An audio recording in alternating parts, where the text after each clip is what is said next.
Happy Saturday. Welcome to Shakedown News Live. It's Billy Sunday here again. Good to see you all again on this 4th of July. Got my mom all festive with my red, white, and blue. Welcome. It's a great holiday. However, we don't have fireworks. It's all canceled. Shows are canceled. So I'm glad if you guys are staying at home, celebrating with family and friends, I'm glad you took a minute to come out and hang out with us here for the next hour and 15 minutes. We got some good stuff planned for you. But first, let's get to some highlights from this last week. Last night, I got to say I was really excited that String Cheese Incident played their 2009 set from 4th of July Rothbury. And that's 2009 Rothbury, Michigan, the Rothbury Music Festival, the last Rothbury Music Festival before it became Electric Forest. And that festival was the kind of the watermark start point for Shakedown News. It's where I got the idea. I was sent there to cover the festival for my friend Steve Prusek, who runs Raw Vegan Radio, and he asked me to go and cover the festival for him and his radio show, and I got way too much content for him to use, and I said, let's start a website, and so I did. And now 11 years later, we're still going strong, and now we got a live show here on Saturday afternoon. So that's my story on there. Tomorrow, Fare Thee Well Chicago, on the 10-year anniversary, will be playing. They will be streaming all three shows from noon to midnight tomorrow. Really cool. Tune in. You see the last performances of the Grateful Dead. Tomorrow night on ESPN, they're showing the Eagles at the Forum. I can't remember the year off the top of my head, but. Tomorrow night, check ESPN for the show times. I've seen the teasers. It looks like it's going to be pretty cool. And then Tuesday, this coming Tuesday, Fish is doing a deep cut. May 1st, 1989. The last show before they released Junta, their very first studio album. So that should be kind of cool to see Fish in its beginnings. Very neat. All weekend long, starting yesterday, they are streaming the last 29 years of High Sierra Music Festival. They're calling it Home Sierra. So when you're done here, and if you want to see some of that, I can't remember who's tonight. I want to say Trey's tonight, and there's some other. So that's pretty cool. And this week, Grateful Dead released Working Man's Dead, The Angels Share. A really cool, it's like 36 tracks of the studio cuts, the mess ups, the false starts, the banter back and forth. I've listened to a little bit of it, and it's really cool. It's available on iTunes and all that for your listening pleasure. I think it's worth checking out. So before I get into my guests, since it's 4th of July, I want to share something that I think is one of the coolest performances of this song that has over the years ever been done. And just to celebrate our 4th of July, let me share with you Ray Charles singing America the Beautiful. And then be here with me, so I do want to say thanks again, and I'm going to try to get my drummer, because he's been waiting all night for this moment just to play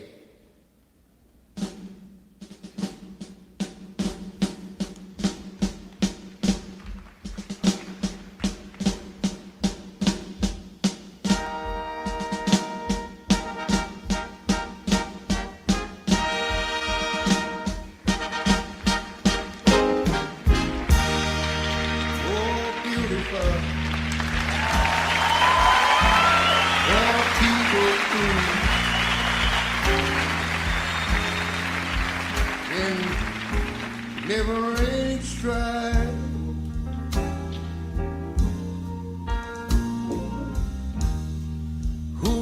themselves their country love. And mercy more than life. What I'm singing about tonight. This America, sweet America, may God thy glorified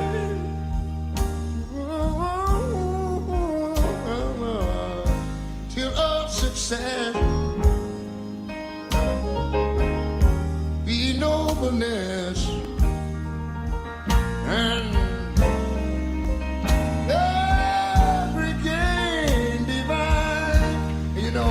when I was a little boy, I remember we always sang the oh beautiful, oh our spacious sky, far amber waves of rain,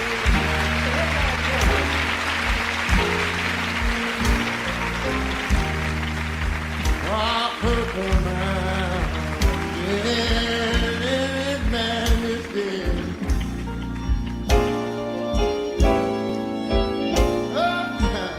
Above the front plane. Now listen here.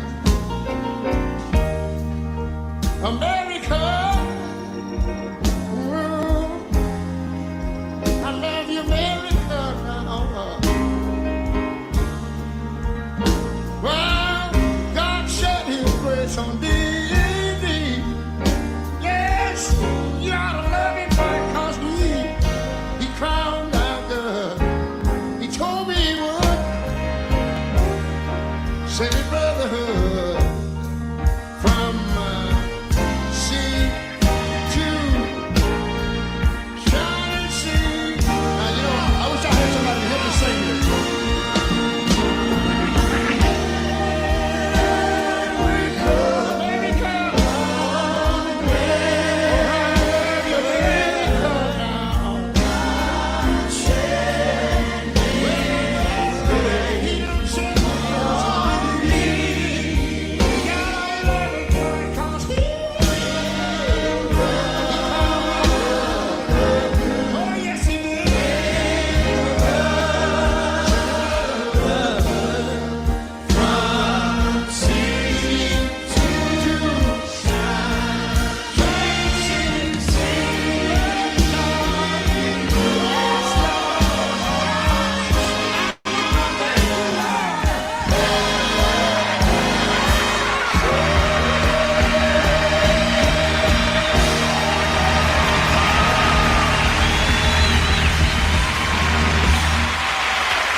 How do you like? How do you like that? It's not just Ray Charles. It's Ray Charles and Stevie Wonder and Michael McDonald and Michael Bolton and so many people up there. Anyway, that's I just had to share that for the Happy 4th of July, everybody. And now we get on to why we're all here. My man from up north. Today's guest, I've known him since I think before he was allowed to drink. He was living in Long Beach, attended Long Beach, UC Long Beach or Cal State Long Beach or one of I can't remember which one. And occasionally he'd sit in with my boys Cubensis when Nate was out with Bobby Womack. And I'm glad to have him here on the guest. He's got a new album. And Alex Jordan, what's up, man? Hey, man. How you doing? Thanks for having me. I can't hear you. Hey, Why there not? he is. Yeah, there we go. Oh, thanks for being here. Now I can hear you. Now I can hear you. Thanks for having me, man. How are things? How's are things going? They're good. They're good. Enjoying beautiful, Good. beautiful summer weather here in the mountains. Oh yeah, where are you? I live just south of San Francisco in the Santa Cruz Mountains near La Honda. Oh, right on. Beautiful up there. Beautiful. Yes. Beautiful. Staying safe and sheltered over the 4th of July weekend. Yes, although naturally being the weather's nice, so everybody's up here hiking. Ah, there you go. There you go. Now we are here first and foremost to talk about the new, where is it? The new album, right there. Alex Jordan, the subtle exhibitionist, just came That's right. out. What, a month ago? About. Yeah, I saw. I guess I released it in May, so more than a month now. Okay, yeah. But yeah, that's roughly a month. I got it. I think it was about a month ago from Dennis Hmm. McNally, and popped it in and digested it over the course of, oh, I don't know, about a week and a half. Just kind of like, I'd sit there and visit it. I didn't want to sit and like, I didn't want to listen to it and then and just kind of move it over to the pile. I wanted to kind of, Right. get some flavor. And there's a lot of flavor in there. You really touched on a lot of the stuff that helped kind of make you the musician you are today, which I love about it, because it's not all straightforward. You're not a one style album, but it is an album you can press play at number one and get a little taste as you go all the way through the end. I heard a little bit of Paul Simon in there and a little bit of Lou Reed in there, and but touch on that, because I know that was part of the process, right? Yeah, the writing process for this album was over a longer period of time, and so as a result, some of the styles were varied.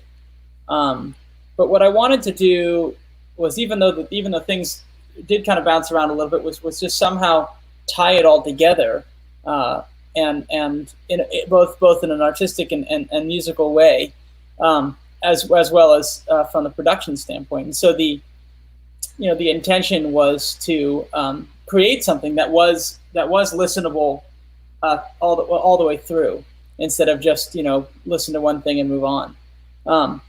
And then also, we worked really hard to make sure that it all made sense together, even though it was even though each song had its own different vibe.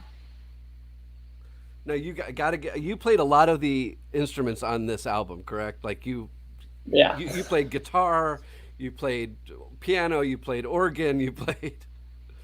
Yeah, I part of it worked thematically with the title, right? The subtle exhibitionist, but also I was doing a lot of the recording in between road trips, and so scheduling, the one weekend I was free, that the studio was free, trying to schedule other musicians, and that got to be a little bit of a nightmare. So I just ended up doing a lot of it out of necessity, in addition to wanting to just kind of explore sort of a complete approach to certain things. Well, and you are a multi instrumentalist. I mean, a wide range of instruments from what, high school now to now. You play a really long list of instruments, so you can. Yeah, Yeah. it took a while to settle on one or two. Or two. I haven't Yeah. even settled on one. I mean, Yeah, right. Well, you joined Midnight North. Was it 13, 14, 12? yeah. So the very end of 2013, so effectively Okay. 2014. And you came into that band as a second guitar player, That's right. but eventually you ended up behind the keys. Right. How'd Well, that work out? it was discovered in one rehearsal. We were kind of goofing around before everyone got there, and it was just discovered that I could play keyboards, because we were just messing around, and I sat down and just started playing. There was a Hammond patch on electric keyboard, and goofing around with that. And I wasn't necessarily a proficient Hammond player. I just liked the sound of it, and so I do too. I mean, yeah, how could you not? Yeah, I mean, come on.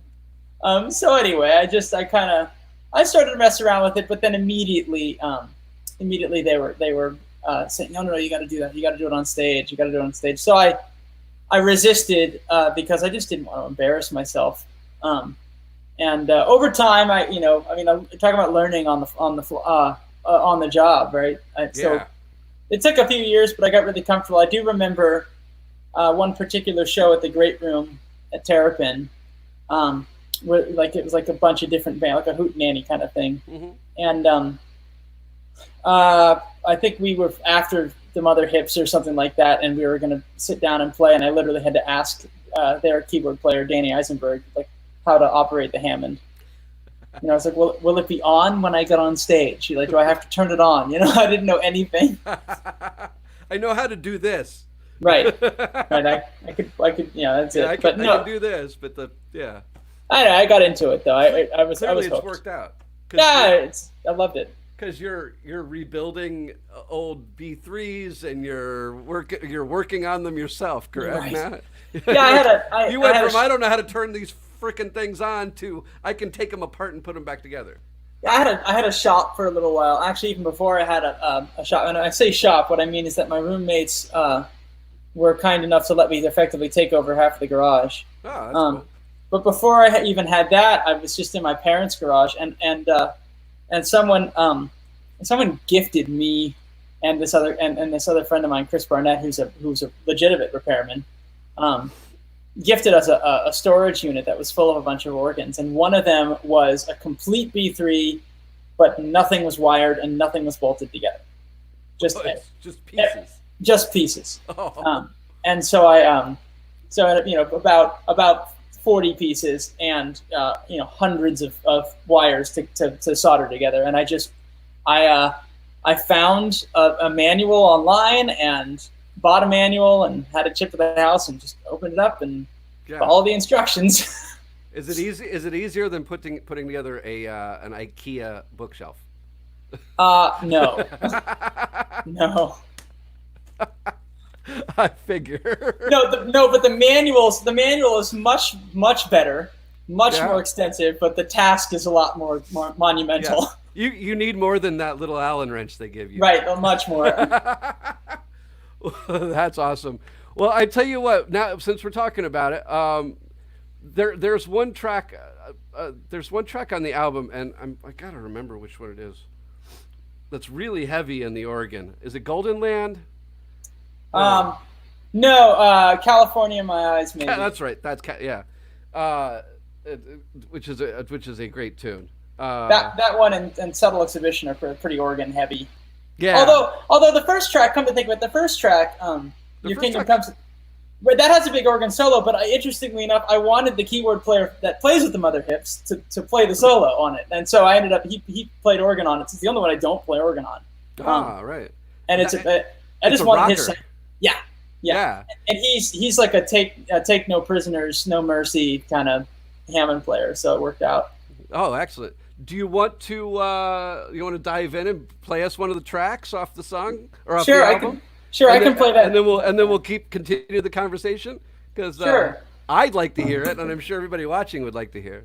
Yeah, so, I'll play that first track. I'm gonna put you up on. Okay, this one's Your Kingdom Comes with a View. It's the lead track on the record.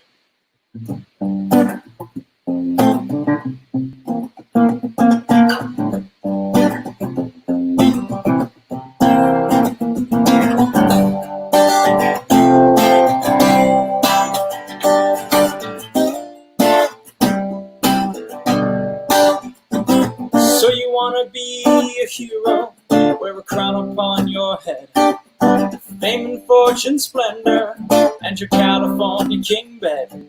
There'll be no need to explain how good it's been for you. Your kingdom comes with a view. In every bar you go to, serve your favorite beer. You'll always pick the winner in each election year.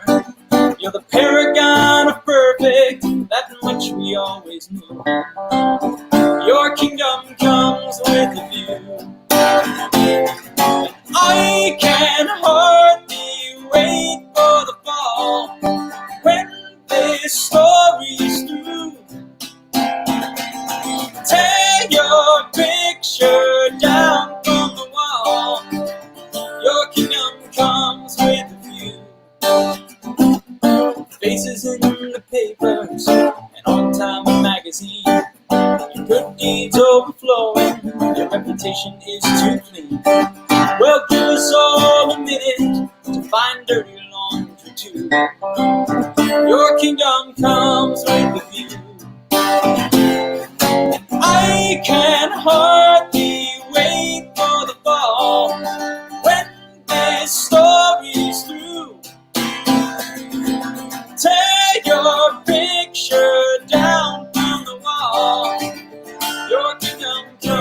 with a view.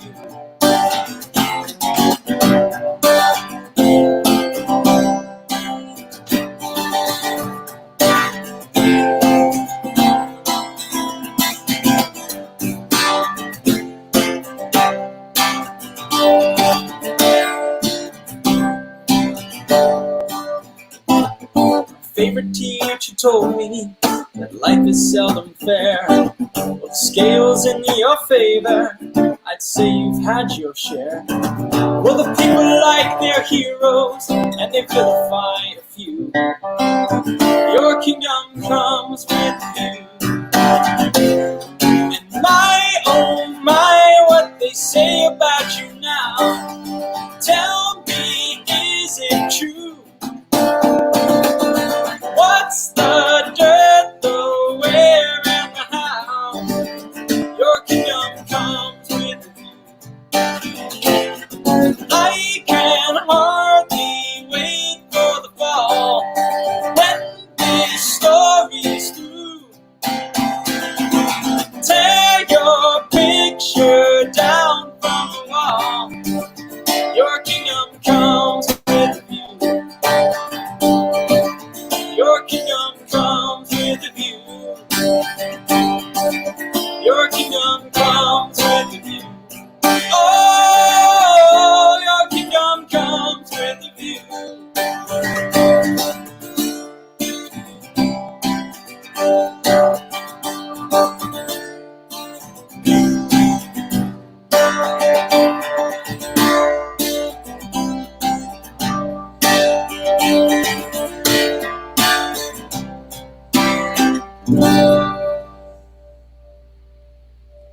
Yeah. Sounds just like the album cut. I like that song. That's a great way to kick off the album. It just sets the tone. Well, we wanted it to feel like feel like a band starting up at Terrapin. David Simon Baker, who I see is commenting on stuff here. He and I both regularly played at Terrapin Crossroads, and so the process, the band kind of sets up. Everyone's having dinner and having drinks. Everyone's there. There's nothing secretive or behind a curtain about it. There's literally no backstage. Oh, in the restaurant. Yeah.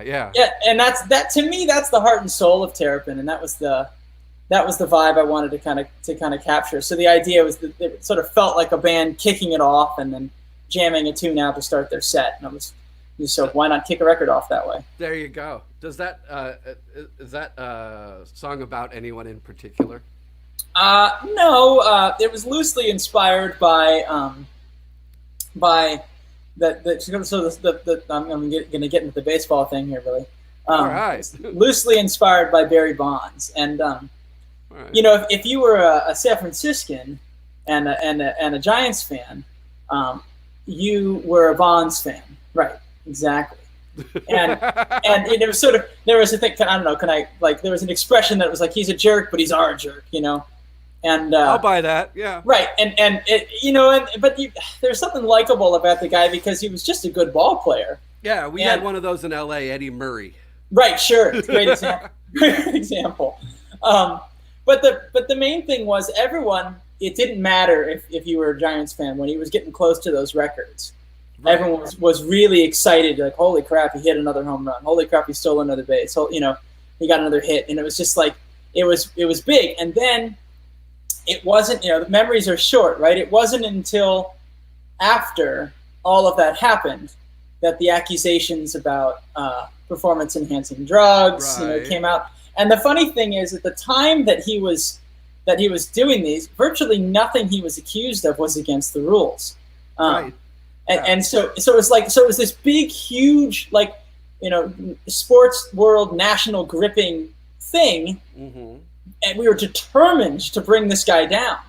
Mm-hmm. When in actuality, everyone was doing the same thing. He was just the only one hitting the ball. Yeah, if you watch the ESPN thing, was it last weekend or 2 weeks ago about the home run race between Sosa McGuire. Yeah. Yeah. It came out after all that they were both using Andro, Absolutely. and they didn't know, they didn't realize. Well, they said, well, hell, we didn't know it was against the rules. It's you can buy it over the counter, Right. and no one told us no.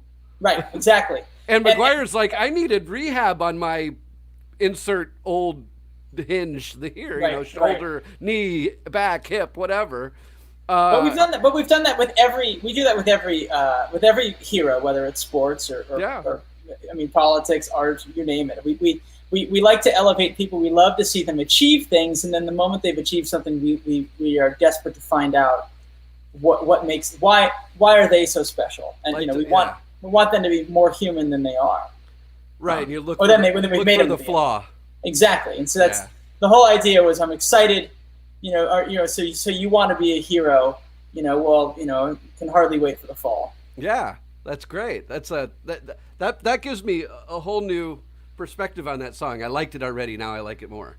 I can tell you that some people who know me assume I wrote it at a different point. All right. But I think that no, that's decidedly what it's about. Just the rise and fall of heroes and how we as a culture, specifically humanity, treats them. Sure, that's great. Excellent. Well, now you play at Terrapin a lot, and you got an opportunity to go out with Phil Lesh. Not tour with him, but play with him. Yeah. Yeah, but didn't you play with him at on the East Coast? Well, more accurately, he played with us. That's right. He sat in with Midnight North. In New York. Yeah, him and Bob. I think he might have done it in New York twice, but he's also done it like just all over the place now. Yeah. And he's just a player. He just likes to play music, and like if given the opportunity, if he feels comfortable, he'll sit in. He's just like, especially if he likes the band. Right. And not like he was going to dislike his son's band. Yeah. Yeah. So we did that, and actually, the first time that happened in New York, Bob sat in with us too. Oh wow! And it was a weird thing. We had mentioned shortly before showtime that Bob was coming, but we didn't mention, or rather, Phil was coming, but we didn't mention at all that Bob was coming. And I think there were like 112 people there, which at the time for us was a fairly large crowd. But it was the first time. It was in 2015 in November, and so it was the first time Phil and Bob had played together since Fare Thee Well. And everyone was still going, nobody will ever play with each other again, and they've played with each other since. And then they did that duo tour. Right. Yeah. Right. But it was an interesting thing playing with them. They weren't. It was our band, so they weren't in charge of things. They weren't pushing us around. We were just playing our show, and they were part of it. But that for a longtime Deadhead. Forget the fact you were playing with Graham, but to have not just Phil but Bob step on stage with you and share that had to be like, that's bucket list, check it off. Sure. And we had played with Bob a month or so earlier at a Rainforest Action Network fundraiser thing that was in the city, and I think actually Bonnie Raitt was also on that bill. Cool. And Bob, he always has a different band be his backup band. So that particular year, he invited us to be his backup band. Oh wow! And so, like, I remember we were kicking off. Bob is so interesting because he does not lead. He follows. Well, yeah, but also he lays down the rhythm. Right. But he was all it was his band, and we were starting off, and Graham, we were ready to go, but Graham had to run for the bathroom real quick, before we started to play the set, and he wasn't back yet. And Bob was on stage, getting ready to start off, and I lean over to him and go, Bob, we don't know where Graham is. And he goes, okay, 1, 2, 3, and just counts the tune off. And so here comes Graham walking down walking across the dining area, smiling, walking quickly, smiling, going, what is going on? Wait, I'm supposed to be up there. Right. And so we start the tune, and we were doing West LA, and he finishes singing the first verse and gives no direction. And that's playing with him. Every time I play with him, he does not say, he will give direction, but not at any time you're expecting it. Okay. And so, like at one point in the middle of some jam, I think we were playing the band. He turned around to the drummer and said, "Reggae," and we were all like, "Okay, like all right, we're in, buddy. We're in. Whatever you want to do." But any kind of like okay, now you take a lead. Any kind of normal stuff, nothing. No, nothing at all. He just does what he does. That is awesome. Oh my God. Hey, everybody who's watching, I have a couple things before we continue. Number one, if you look on the corners, it's the right corners of your screen. There's a PayPal and a Venmo link. If you scan those and make a donation, I split all donations with the guests. So help keep Shakedown News Live going and help Alex out, or best buy an album. Right. If you want to do that, and I got that right here. Hold on a second. Bam. Go there, AlexJordanJams.com, and order the new album, which is called The Subtle Exhibitionist. That is a great picture. All the art on here is fantastic. I mean, like. Well, I wish, it's not like I can send everybody that we sent a copy to the vinyl. It's just it's more either I don't have enough copies of it, or and not everyone has it. You can't put it in the car on the turntable, if you will. But we didn't want to skimp on the art, whether it was the CD or the vinyl. We wanted it to be really. I really like older records, and I really like the idea of the gatefold, and you have the full. Right. The full 3 with lyrics in here. Yeah. Yeah. So like that's one thing is missing. They show them the inside of the vinyl, the little gatefold, or the CD rather. Right. Yeah. And the vinyl's similar, only the lyrics are printed on it. Yeah. And we just wanted it to be fun. Yeah.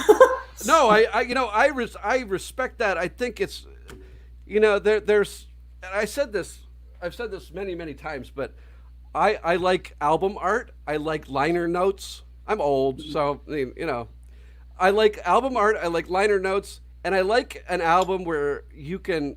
I know it's all CD and digital, but where like literally you drop the needle on the beginning and don't stop until it gets to the end, or press play at the beginning of a disc and not have to stop till you get to the end. There's no skip points.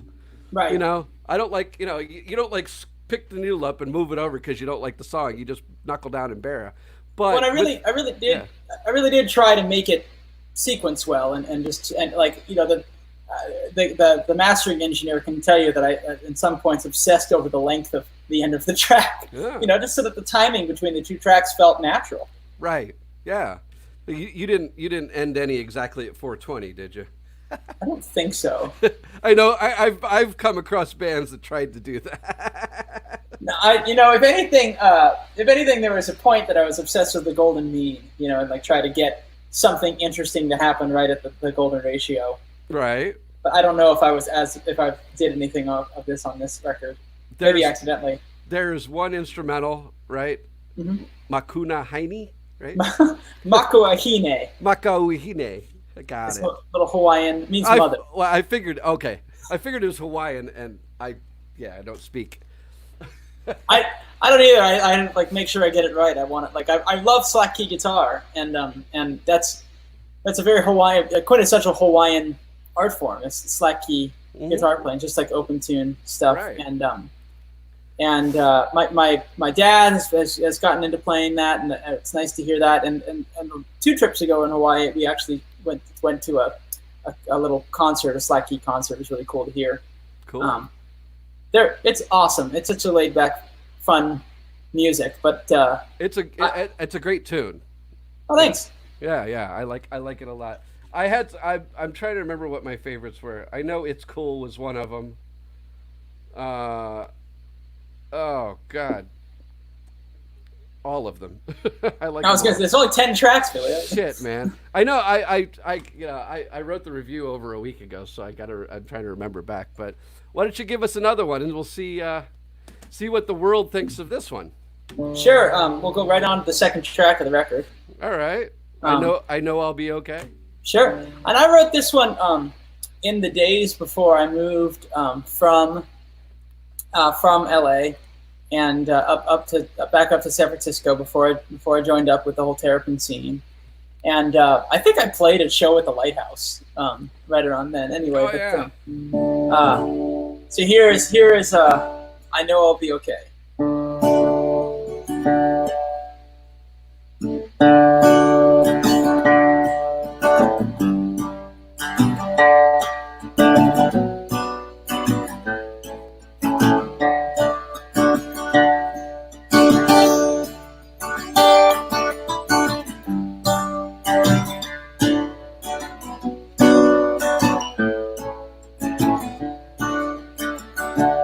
Well, my boots are in need of some mending, and my pockets are lined only with lint. Well, my hair is uncombed and my beard's overgrown, but I know I'll be okay. Oh, I know I'll be okay. And my mother taught me all my manners. She also taught me how to curse. So when life's got you on your knees, do you swear or say please? Well, I know I'll be okay. Oh, I know I'll be okay. And my car barely made it to the station to catch a train that almost left on time.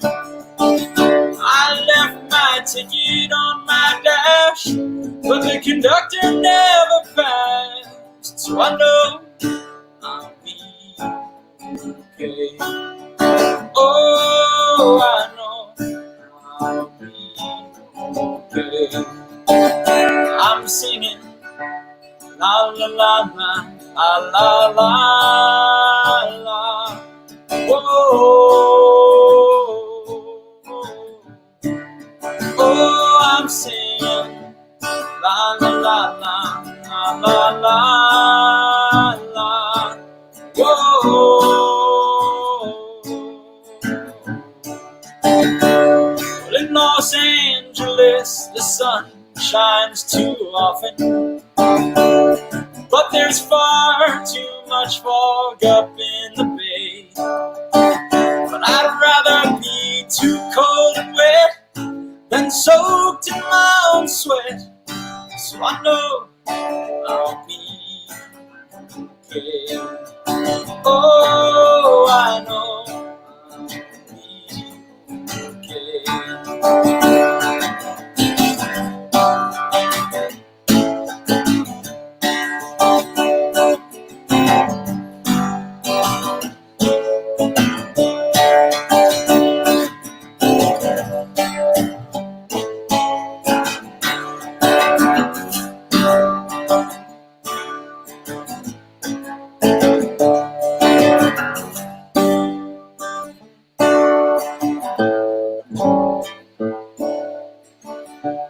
And it's painful admitting that you're lonely, but it's lonelier admitting you're in pain. Well, my body's broken down, but my spirit's leaving town. So I know I'll be okay. Oh, I know I'll be okay. I'm singing la la la la la la la la. Oh, oh, I'm singing la la la la la la la la. Whoa.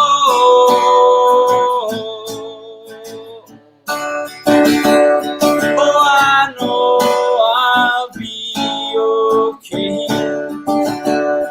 Oh, I know I'll be okay. Oh, I know I'll be okay.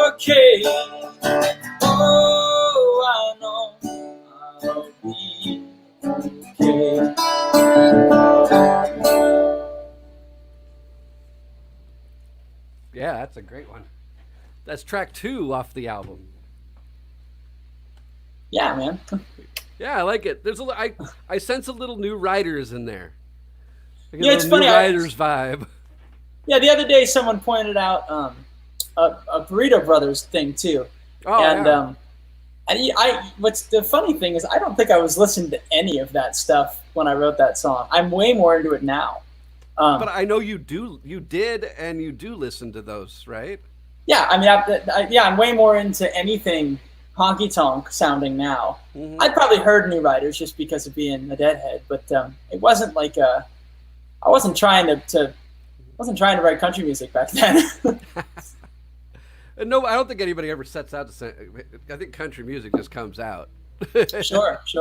Well, it's Nobody- just a facet of Americana, if you will. And to be totally honest, I think in some ways the Dead were just a really funky, not together country band. You know, I've told this story more than once where I've somebody asked me what kind of music I was into, and I said, oh, you know, I like this and this, and I really like the Grateful Dead, and they say, oh, I don't like them, I don't like country, and I went, what? I mean, yeah, there's a country vibe to them, but that's Sure. only like, you know, maybe even if at most a quarter of their repertoire. You know, there's Sure. rock and there's jazz and there's reggae and there's, you know, there's everything in there. But I guess they did have a big country. I guess, you know, speaking of what just came out, The Working Man's Dead, they had, you know, Right. that in '70, and definitely they touched on it, but I think it's more Americana roots than it is country music. Sure, and what we think of as country music now is so different from what country music was then. Oh yeah. I used to think I didn't like country music at all because, you know, all the stuff I had heard was effectively pop country, it was radio country, you know, circa, you know, 2000 to 2012. Yeah. And the only radio artist I liked in that kind of thing was Brad Paisley.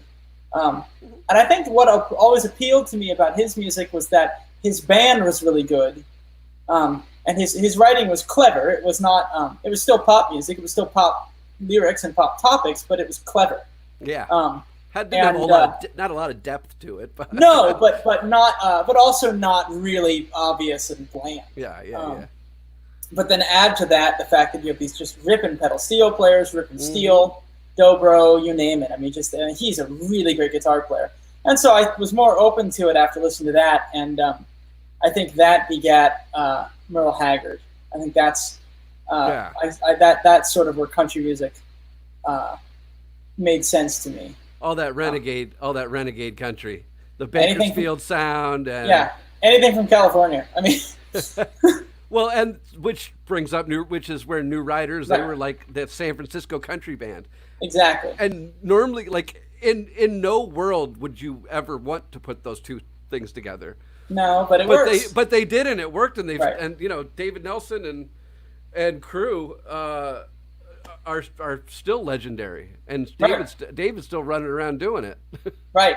And Which is even great. so on the sort of the more rock and roll side of thing, the LA country influence, you know, can't really be ignored because the LA made country music rock and roll. And really shaped that whole thing, you know, between Flying Burrito Linda Brothers. and the Burrito Brothers and Linda and the Eagles on the pop side of thing, and the Burrito Brothers and anything Graham Parsons touched, basically. You know, that kind of made that honky tonk thing mesh with the with the rock and roll thing, as did the Eagles and Linda Ronstadt and things affiliated with that scene take radio music and mesh it with country, as only LA could. Well, the stew that was cooked up in Laurel Canyon. Right. Exactly. Like, you know, that was, you know, you threw a little bit of this, a little bit of that, and they all lived. There was a great series that was just out a couple weeks ago on Epix called Laurel Canyon, and it was a 2-part series. Right, I heard about this. It was amazing. It looked at, like, from beginning to end, all of the interactions of the different styles that came into Laurel Canyon and helped create the sound of the late 60s, early 70s in LA. and you went everything from Frank Zappa to Linda Ronstadt to Right. and they all and the Monkees, and they all lived up there, and they Right. all hung out together, and they all influenced each other, and there was a lot of crossbreeding and cross musical pollination going on, which I think, that I don't know if that happens much anymore, but that's what made it. I suppose it doesn't, because we're really well, right now it doesn't, because we're all Right now we can't even see each other. right. But it doesn't really happen as much anymore, because there's so much technology that you're not inclined to go over someone's house to hang out with them just to catch up. Right. You could call them or text them, for that matter. Sure. Whereas then, the only way to know what was going on at the only way to know what was going on at so and so's house was to walk over there. And Yeah. Similar things happen up where I live. Neil was up here. The pranksters, lived up this way. And other people have lived up here. But this area is a bit more spread out, I guess. So, less so than the way the Haight-Ashbury was. But I think Laurel Canyon is sort of I have to watch that series. Yeah, it's real. I mean, once you drive up, that's that's where you are. And as they explained, everybody lived within a little area, Right. like this band lived here, this band lived here, this band, and they all Right. lived right next to each other. And you would walk over at, say, 6 o'clock in the afternoon or in the evening on a Friday night to somebody's house and not leave till Sunday. Right. And music, and it was created, and lots of beers and wines were drunk, and Right. Makes sense. Yeah. Speaking of beers, I want to give a shout out to my boys up at Barley, Project Barley Brewing Company. They're hurting. There it is. They're hurting right now because they aren't allowed to be open. But today I'm drinking the Lomita Cerveza. Oh, nice. It's a delicious Mexican lager. One of my favorites for drinking during the day, which we do a lot of during quarantine. So, but that being said, again, if you're just tuning in, the PayPal and the Venmo links are on the screen. All the donations get split with the artists. It helps keep me going and helps keep them going. Please feel free. Don't feel like you have to, but if you feel so inclined, scan those barcode or those QR codes, and it comes straight to me, and I split it right down the middle with the guests. So, how about another tune? Sure. I'm sure all these people came to watch you play music and not us. Like, I mean, a little bit of talk, but Sure. Let me think here. Let's do.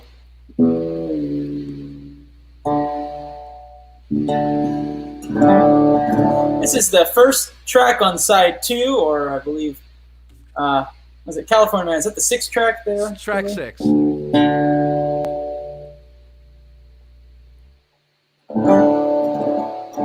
And if you've ever been to the American Southwest, you've been to the real Southwest in Arizona and New Mexico and Southern Nevada and southeastern California. This was inspired by traipsing around out there. Actually, come to think of it, I spent a summer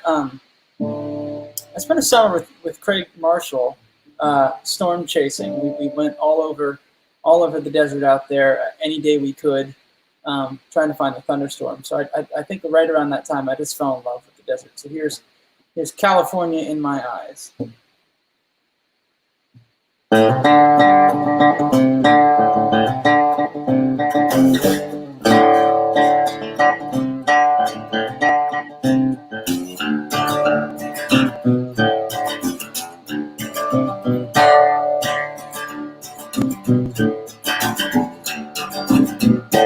Can't always trust a woman to break your heart in two. She give you what she asks for, you need to give it back to you. Then you're 20 miles from Yuma and got Phoenix on your mind. Keep driving toward the sunset, get them desert winds behind.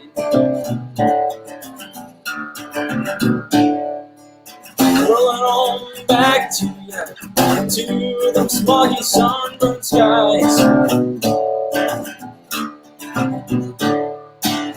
Rolling on back to ya, get California in my eyes, in my eyes. But I fell in love in Kingman, up my boots, up with my hat. She ain't for reciprocation, retribution is where it's at. And although that desert woman had meant the world to me, no heartache's worth the pain of being so far from the sea.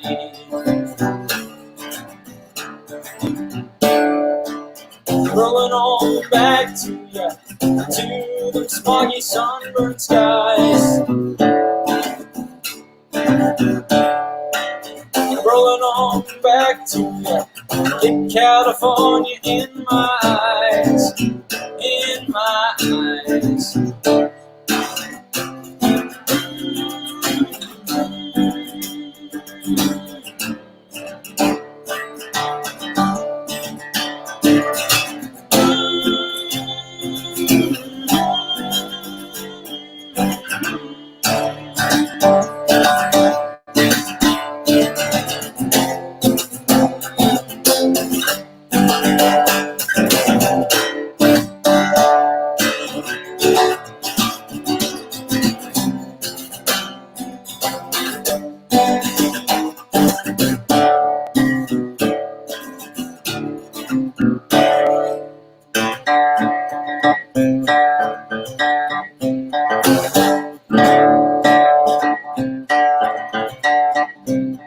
I must leave this town tomorrow. I've been here too many years. That southern coast is calling, so here's to me and the frontiers. Rolling on back to ya, to the smoggy sunburned skies. Rolling on back to ya, from your alleged compromise. Rolling on back to ya, get California in my eyes, in my eyes.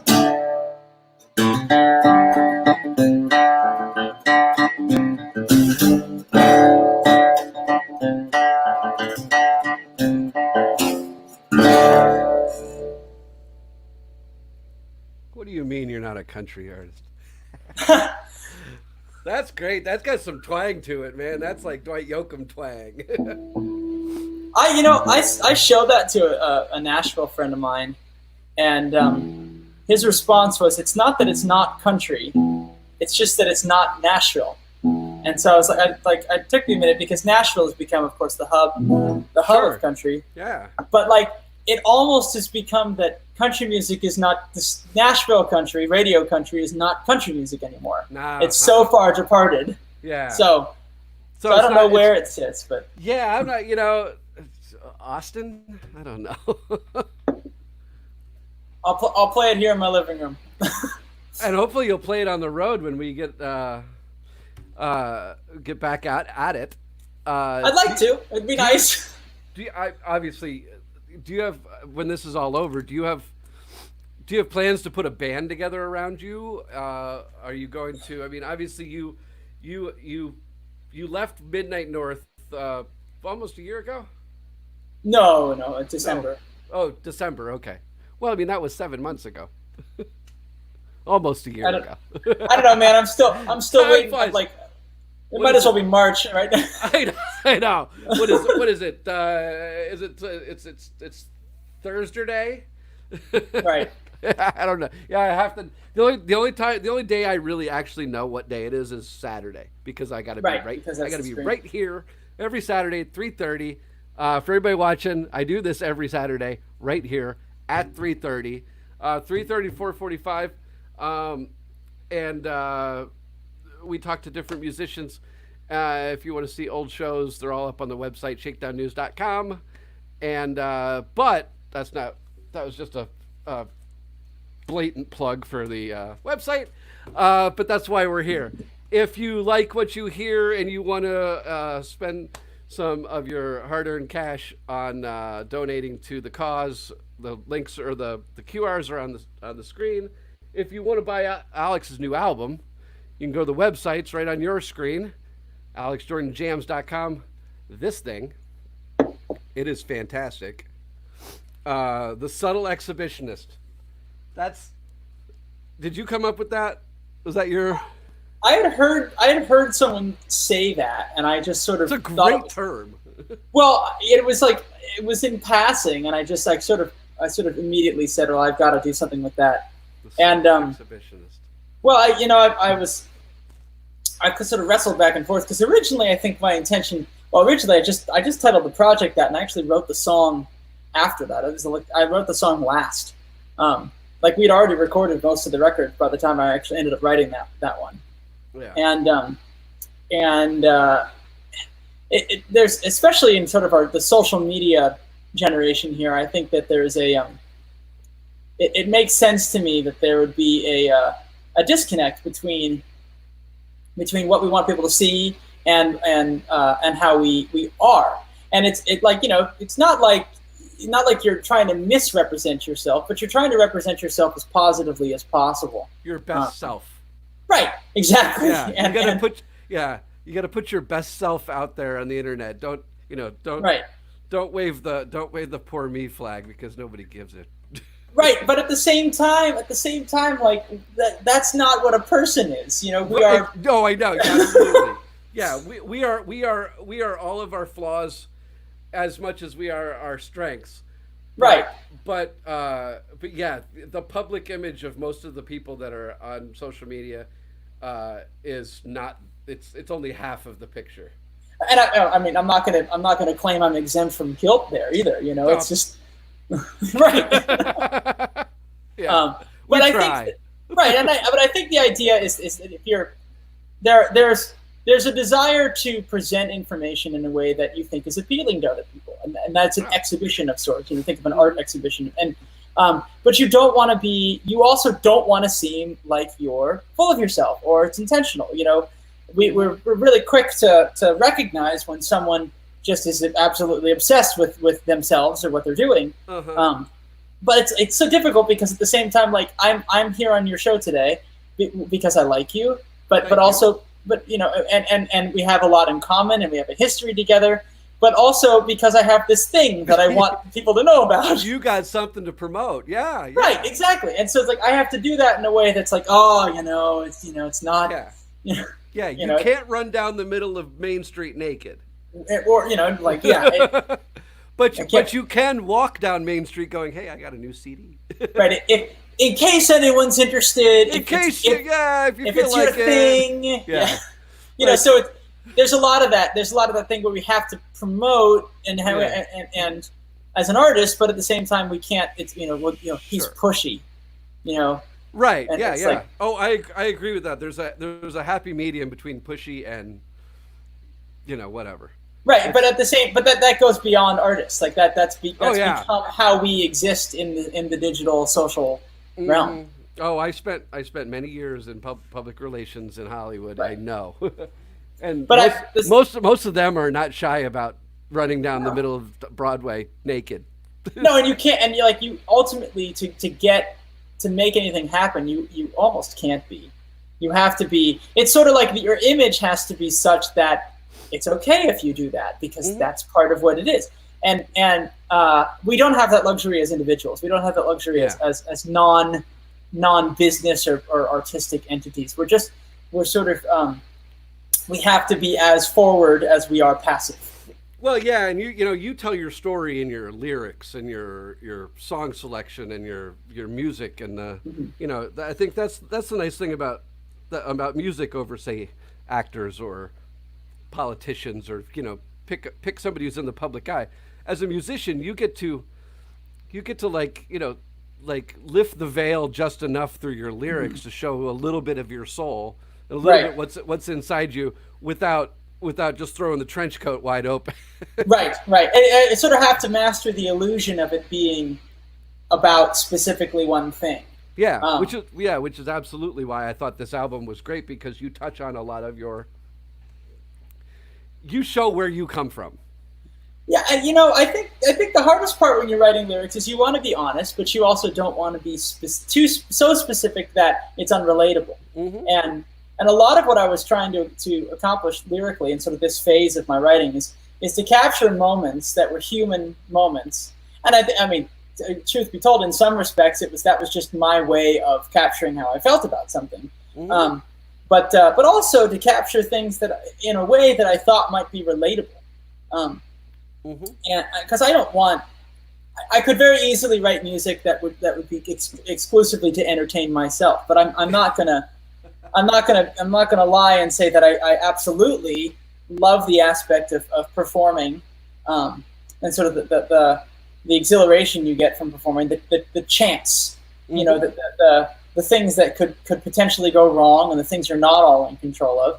But part of that has to do with whether or not people are interested in engaging with it.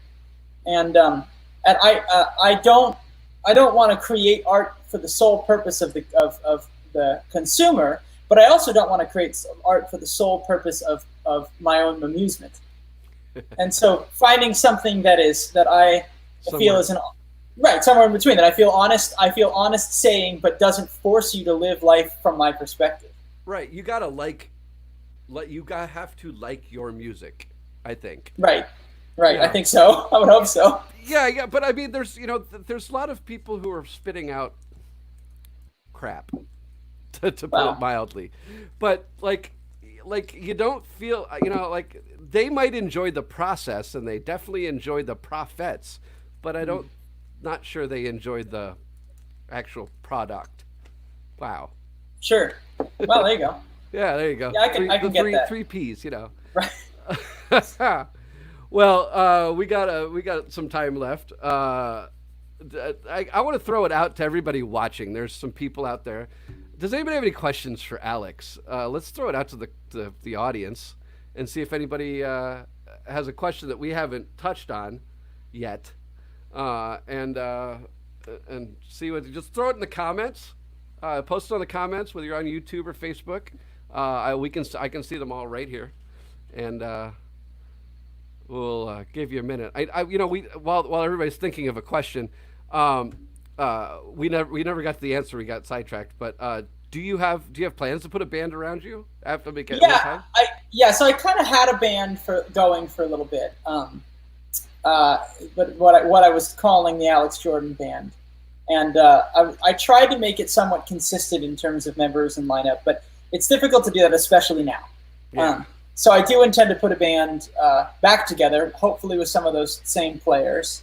But I'm just tweaking, because I've got the record, and then I also have the newer stuff that I'm working on, and then the music that I've written since the record, and also I don't necessarily feel like I want to play everything live the way that we recorded it. To do the track on the second side, to do "Smile at Me," we need a brass section and and all kinds of strings and all kinds of stuff. Oh, that's right. Yeah, that you do have some horns on the album. Yeah. Right. So it's like it's not the Pink Floyd kind of thing where it's like it's the composition or bust. It's more like, well, that was the record, and now let's try to interpret the songs as a four-piece. Mm-hmm. So I definitely have intention of putting together a band together. I'm not ready to run out the door. I would like. I'm sort of on the side of caution. Oh. So. I've guilty as charged. Yeah. It's funny because we're both in California, but down here everything is shut down. Right. Again. And I'm sure you guys up in Santa Cruz is its own little island. Yeah. Yeah, I'm officially in San Mateo County. San Mateo, okay. Right, so I know Santa Cruz. Well, a lot of places have temporary restrictions because of the holiday weekend. Right, no beaches and no that. Right, yeah. Right. But some of the counties have rolled back. There was like Santa Clara County, just to the south of us, had all the bars were open, and now they're not. And now they're not. Yeah. Well, we had bars and restaurants and everything down in Orange County for a while. and they just got stupid. Like, Yeah. like I know the Higgs played a show at the Wayfair in Costa Mesa last Sunday, and what they did was they took the employee parking lot and turned it into a beer garden because they Okay. weren't allowed to have inside shows, so they moved it outside. And That works. there was 50 people. It was restricted to 50 people. And I noticed I was watching the live stream because you won't get me to go out to those things yet. Right. But I was watching the live stream, and they started out very much behaving themselves, socially distanced, masked, the whole thing. By second set, there wasn't a mask to be seen. Well, you've got Everybody, these things. You yeah, know? everybody was all up in each other's grills. Just kind of let's have some fun. Right. And the band, John never took his mask off. I know the David, the bass player, had his on for most of the show. But that is the problem right there. Is once Right. you get the lubrication, the It's- mental it's lubrication, toast. the mask goes out the window. The COVID doesn't exist, Right. and we're back to square one like we are. Yeah, it's toast. I'm sorry, not to get too I try to stay away from the hot button topics like that. Well, but I think it's But come on, we got Yeah. we got to pay attention to this shit. Well, and we're in an industry where our what we do is checks all the boxes of things that could easily spread this thing, and so we don't want to we kind of have to talk about it in our industry. Yeah. Because if we want to do anything, we have to be super cautious about it. And if we want things to have any sense of normalcy, which I mean, I fundamentally hope that there will be some changes to the industry and going forward. But if we want to have some regularity to performing and whatnot, we need everybody else to get on board with the way that's going to work. Yeah, we need everybody to follow, like a set of guidelines and procedures need to be laid out separate from what is out there, what is government implemented, because half the people will follow what the law is telling you and half the people will not, and they will they will say it's not for me or whatever. But I think if the industry and everybody within it, like yourself, would stand up and say, okay, here, we won't come out and do anything until this. Right. It might help make a change within the industry, and I like the idea of doing drive-in shows, and Yeah, heck yeah. I've done Stay in your car. Yeah, we like today, Los Lobos, and I don't know if it got canceled or not. But Los Lobos were supposed to be playing out at Irvine Lake Oh, sure. in a drive-in show where basically what they did was they gave you a parking space and 10 feet of earth boxed off to where you pulled in your parking space and you had a spot to set up your chairs and your whatnots. And then they had golf carts driving around with concessions. And, oh, yeah, they had it all. I mean, it was all That ready works. to go. And I don't know if it got canceled or not because of the shutdown, Right. but that's kind of the way it's going. I think.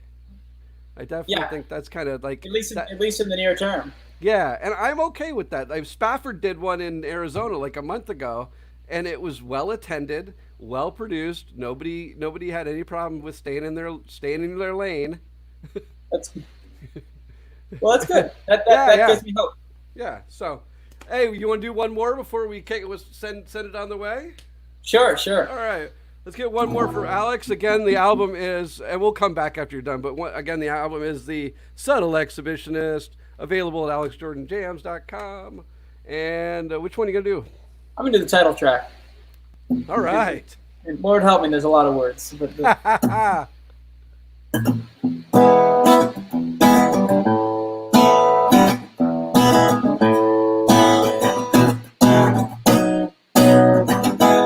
in the summer I was 14. You can find me splitting wood, getting into mischief the way any young man should. Sitting around the campfire, singing about the man, wondering what I could do with a six-string in my hand. So I got my wheels rolling when looking for my place, northbound on the the interstate to keep pace in the race.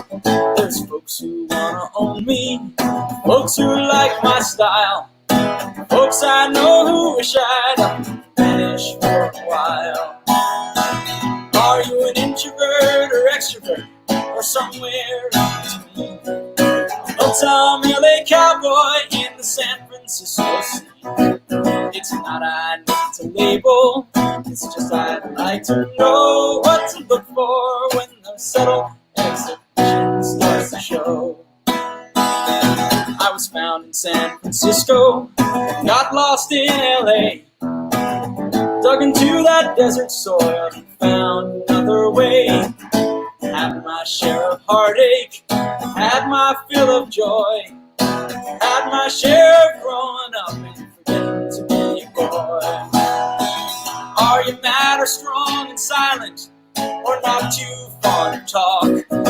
Quick to make your final stand where other folks would walk. It's not I need to label, it's just I'd like to know what to look for when your subtle exhibition starts to show.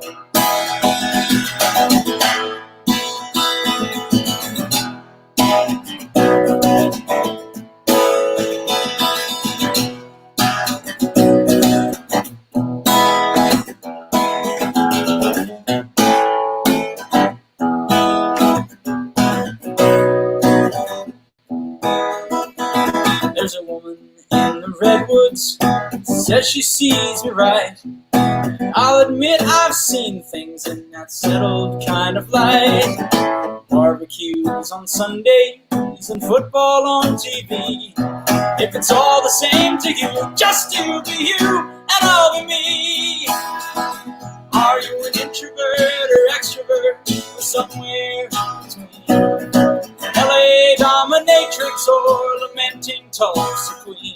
It's not I need to label, it's just I need to know what to look for when your subtle exhibition starts to show. If I sit upon your heartstrings, thrust my fist into the air, saying an affirmation or proclaimed I do declare, would you look at me and label and say you'd like to know what to look for when your subtle exhibition starts to show? Look at me and label and say you need to know what to look for when my subtle exhibition starts to show.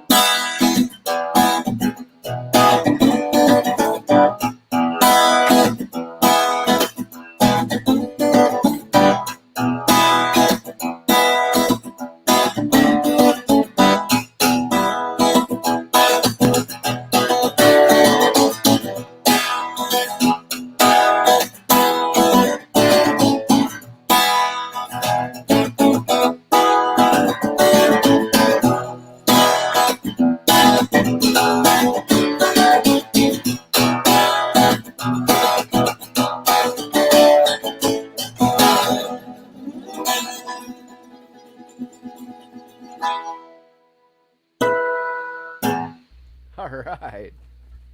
That is a great way to end the album. It's just, yeah, it's a great song. Hey, we did, before we close out, I know we're almost to the end, but I don't mind going over to answer this question. Son, can you see that question? Sure. So I've been in music kind of my whole life. My dad was a music teacher, and so I was exposed to music at a really young age. And because of that, I had the advantage of trying out different instruments. And it got to the point where I understood that music for a lot of people, not the least of which myself, was helpful to just to either as a tool of expression or a tool of writing or a tool of just making sense how you felt, or even it was something that I enjoyed helping other people learn, whether it was learning an instrument or learning how to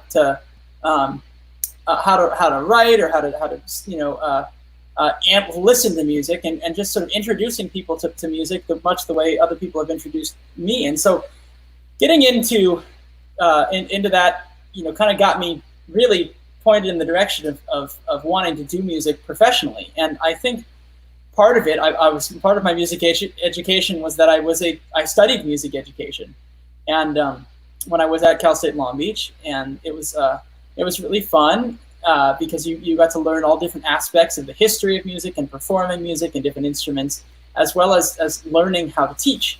And I think I knew that I wanted to play rock and roll music, but the skills that I learned in my music education class made me more comfortable. Made me more comfortable interfacing with new musicians and trying new things and learning stuff. And I think that I couldn't figure out doing anything else, and I really liked how music affected people positively, and so I wanted to.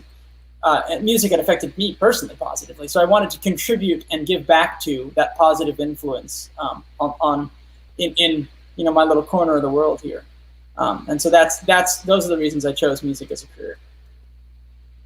All right, thank you, Susie, for that question. And that's we've run out of time. I mean, I would love to sit here and talk with you for another hour, but in 15 minutes, I didn't even check to see what the Dead and Company stream is tonight. So I don't know if you know either, but I don't know either. I know the Fare Thee Well's tomorrow. Yeah, I mean, I think everybody's kind of geared up for Fare Thee Well, which right. noon to midnight tomorrow. The replay of Chicago, I will be watching. I will be watching. And I hope. I was in Santa Clara, but I wasn't in Chicago. I did both Santa Clara shows in the last Chicago show. That's right. Santa Clara was. I'm very disappointed that it never has made it to like the release or right. It hasn't been. It hasn't. Night 2 was killer. Oh my God, Night 2! Yeah. I was like 10 yards from Trey down in the pit, and it was nice. Awesome. It was so amazing. So nice.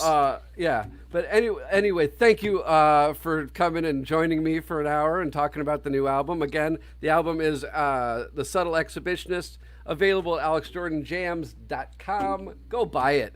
It is. You can buy it on vinyl. You can buy it on CD. You can download it from iTunes. You can download it from. I mean, it's available just about anywhere you can get music, right? Yeah, pretty much. It's probably on Spotify. Yeah. But it's worth the buy. It's worth the listen, and then hopefully when all of this is over and done, we can go see you live, and you'll come down here and looking forward to it. And we'll do this again from backstage somewhere. Would love to. That would be awesome. Again, next week I had planned to have Jay Constable on here, performing live from Project Barley Brewing Company in Lomita, but they're still closed due to the COVID, and so we may go and do it anyway without an audience. I was really looking forward to doing the first live show with an audience, but we may do it without an audience and just go and hang out at the brewery because I love those guys. And again, support, if you live in LA, go to Project Barley or order beers from Project Barley. They support this show. And if you want to, PayPal, Venmo, links are on your screen. Again, Alex, so good to see you, man. It's been too long. It has been too long. I was thinking that, man. It's good. It's really been good to see you. Yeah, stay healthy, stay safe, stay inside. And for all you guys, we do it right here every Saturday from 3:30 to 4:45. I'm Billy Sunday. This is Shakedown News Live. We'll see you next week. Bye.